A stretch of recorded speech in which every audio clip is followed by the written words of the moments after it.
Saturday Big Mountain CrossFit. I'm going to take you through your whiteboard brief for Saturday, May 23rd. Hope everybody's got some big plans for the weekend, Memorial Day weekend. For today's workout, I do have my helpers in the background. I have Chandler and Charlie, and so they'll be coming in and out periodically, chaotically, whatever you want to call it.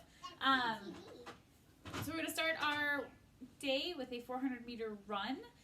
If the weather's not cooperating, we could always do a row, jump rope, burpees, something to get your heart rate up, get the blood flowing, and start to wake your body up a little bit. So then after that, we're going to jump into 3 rounds of 8 walking lunges, 8 box jumps. Guys, can you not do the doorbell? Yeah, I'll knock. Okay, thanks. 8 box jumps and 8 strict press. So with those walking lunges, make sure that we have good, our hips and knees are in a good position all the way through. And so we want to make sure we have a good angle here. Make sure that that knee is not going out in front of your toe, and you're staying nice and tall and upright in your chest. We don't want to see this either. So again, a walking lunge, down and back up. 8 box jumps. Again, this could be on to anything. It doesn't have to necessarily be a box. You could use the side of your deck. You could use the garden wall. You can use. Make sure you don't hit your toes. Yeah, you don't want to hit your toes on them. So lift your toes when you're doing your box jumps. And then 8 strict press. That's pretty self-explanatory. You can use broomstick if you need to. Hands just outside the shoulders, making sure we're keeping that tummy locked down. We don't want to see. Take a deep breath. Smell the socks or dirty diapers. Put your head back, and then press up.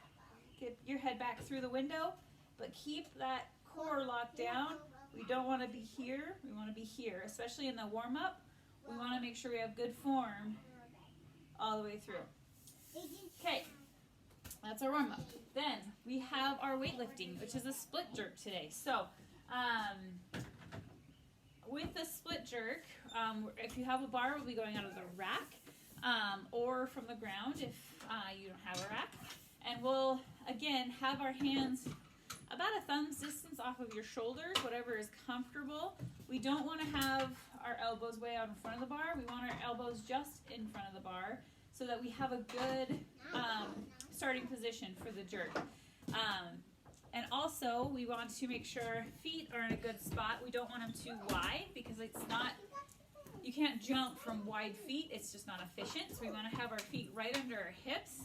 And as we dip, we are dipping vertically down. We're not dipping backwards and we're not dipping forwards. It's not a squat. I want to make sure, keep that torso up nice and upright. So what I would have you start with to warm up the split jerk is just a dip and then a push press, which is a dip, drive under the bar. We want to make sure with that drive under the bar, we keep those knees locked out. I usually like scoot back a little bit because then it stops me from double dipping, and it makes me helps remind me to stay tight in my glutes as well as my core. So I would start with maybe 3 push jerks before we've already done strict press, so your shoulders should be warm. So start with that push jerk. Again, that's a dip and drive. Drive. Then with the push jerk, we're gonna double dip. Remember, so we dip and we drive.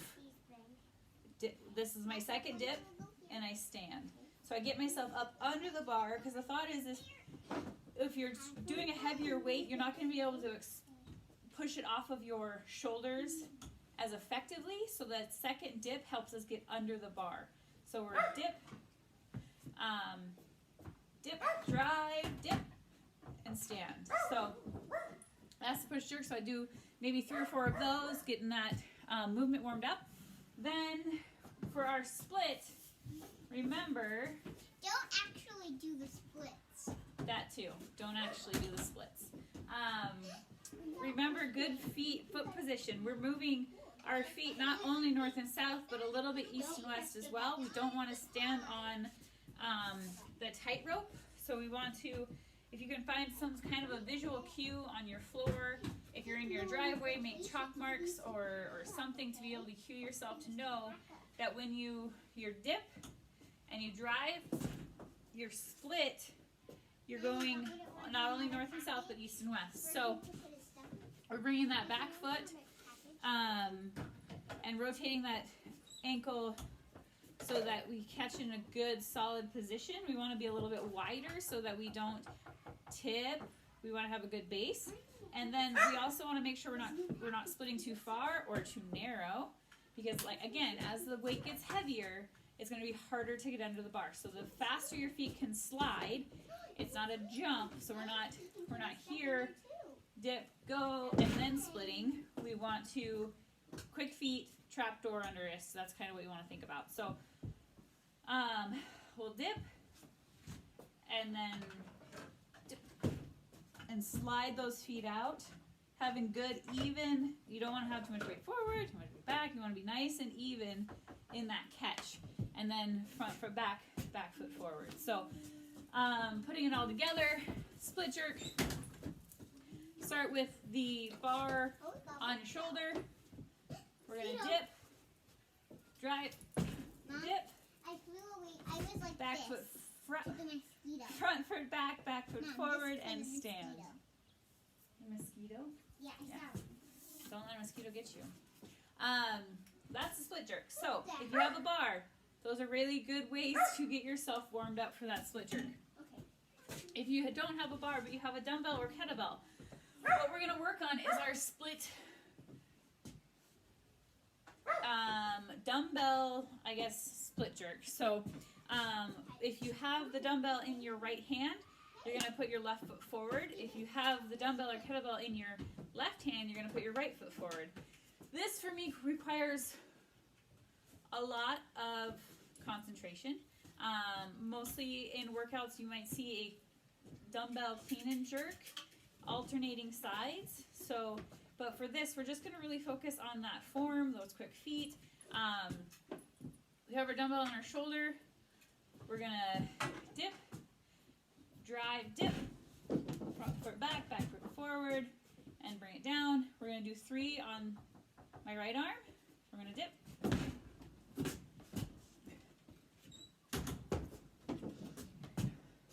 And back down. Other side. This takes a little bit more concentration. Dip.